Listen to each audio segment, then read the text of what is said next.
ঈদকে কেন্দ্র করে সিনেমা মুক্তির হিড়িক নতুন কিছু নয়।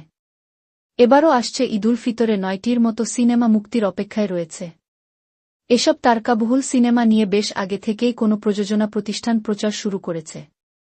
কোনো সিনেমার প্রযোজনা প্রতিষ্ঠান ঈদ সামনে রেখে সিনেমা নিয়ে সরব হচ্ছে। প্রচারণার জায়গা থেকে আলোচনায় রয়েছে একাধিক তারকা। ঈদে সিনেমার প্রচারণা নিয়ে শাকিব, নিশো, সিয়াম, মোশাররফ নাকি বুবলি, নুসরাতরা এগিয়ে। গত বছর মুক্তির মিছিলে ছিল সিয়াম আহমেদ অভিনীত সিনেমা জংলি। গত বছরের মার্চে পোস্টার উন্মোচনের সময় জানানো হয়েছিল ঈদুল আজহায় জংলি সিনেমা মুক্তি পাবে। পরে তুফান, ময়ূরাক্ষী, রিভেঞ্জ, ডার্ক ওয়ার্ল্ড, আগন্তুক মুক্তি পেলেও সিনেমার ভিড় দেখে সরে যায় জংলি। যে কারণে গত বছর থেকে সিনেমাটি প্রচারে রয়েছে। এবার সিনেমাটি ঈদুল ফিতরে মুক্তির ঘোষণা এসেছে। এবারও শুরুতেই সাড়া ফেলেছে সিয়াম অভিনীত সিনেমাটির প্রচার। ৯ জানুয়ারি সিনেমাটির মোশন পোস্টার প্রকাশ পায়। দর্শকদের মাঝে আলোচনায় জায়গা করে নেয় সিনেমাটি। পোস্টারে সিয়ামকে দেখা যায় তামাটে মুখমণ্ডলে ময়লাটে দাড়ি, এলোমেলো চুল, জিবে লেগে রয়েছে তাজা রক্তের ছাপ, চোখ থেকে বের হচ্ছে বুনো উল্লাস, যেন জংলিরূপেই হাজির হয়েছেন অভিনেতা। সিনেমাটি নিয়ে সিয়াম বলেন, মোশন পোস্টার ও রিলিজ ডেট অ্যানাউন্সমেন্টের পরে আমাদের সিনেমা নিয়ে দর্শক ও শুভাকাঙ্ক্ষীদের উচ্ছ্বাসে আমরা মুগ্ধ।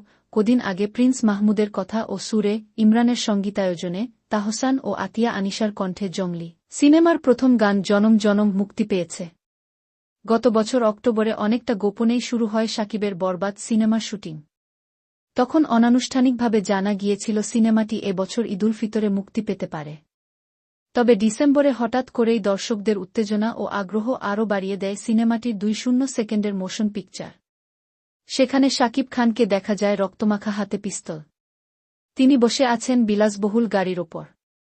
কারও উদ্দেশ্যে যেন বলছেন, চুপ, পেছনে দাও দাও করে পুড়ছে অট্টালিকা। পোড়া অট্টালিকার উপর দিয়ে চক্কর দিচ্ছে হেলিকপ্টার। সেই থেকে শুরু হয় ঈদ উপলক্ষে সিনেমাটির আনুষ্ঠানিক প্রচার। টিজার দর্শকদের মাঝে সাড়া ফেলে শাকিব খানের লুক, এক্সপ্রেশন। সিনেমার পরিচালক মেহেদী হাসান বলেন, আমরা সিনেমার প্রচার নিয়ে এখন পর্যন্ত খুশি। দর্শকদের আগ্রহ দিন দিন আরও বেশি বুঝতে পারছি। আমরা সিনেমার প্রচারে ভিন্নতা আনতে ২-৩ দিনের মধ্যে পুরো টিম বসব। কখন কি মুক্তি পাবে সেগুলো দর্শক দেখতে পারবে। এখানে নানা রকম চমক থাকবে। অপরাজকতে জড়ানোর গল্প নিয়ে সিনেমা দাগি সিনেমাটি দিয়ে সুরঙ্গ এর পরে দ্বিতীয়বার বড় পর্দায় দর্শকদের সামনে আসছেন আফরান নিশো। সিনেমার শুটিং শুরু হলে একের পর এক চমক দেখিয়েছে সিনেমাটির প্রচারে।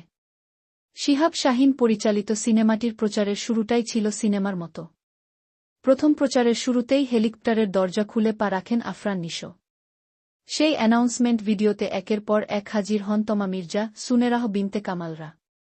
ভিডিওটিতে নিশো বলেন, এতদিন নাকি অনেক খুঁজতেছিলা, এত সহজে খুঁজে পাইলে কি আর দাগি হয়? ক্যালেন্ডারে দাগ কাইটা রাখো, এই দাগির সাথে দেখা হবে ঈদে। একটা কথা মনে রাখবা, তোমাদের সঙ্গে দেখা হবে সিনেমা হলে। ক্লিয়ার। পরে সিনেমাটির শিল্পী, কলাকুশলীরা শুটিং শেষ করেও প্রচারের জন্য ভিডিও প্রকাশ করেন। সেই ভিডিওতে নিশো মজা করে বলেন, সকল মুখের ঝগড়ার সমাপ্তি। এখন থেকে হাতাহাতি হবে, সেটাও সিনেমা প্রেমীদের মধ্যে আলোচনায় রয়েছে। সিনেমাটি প্রচারে এগিয়ে থাকলেও এখনও কোনো টিজার বা ট্রেলার মুক্তি পায়নি।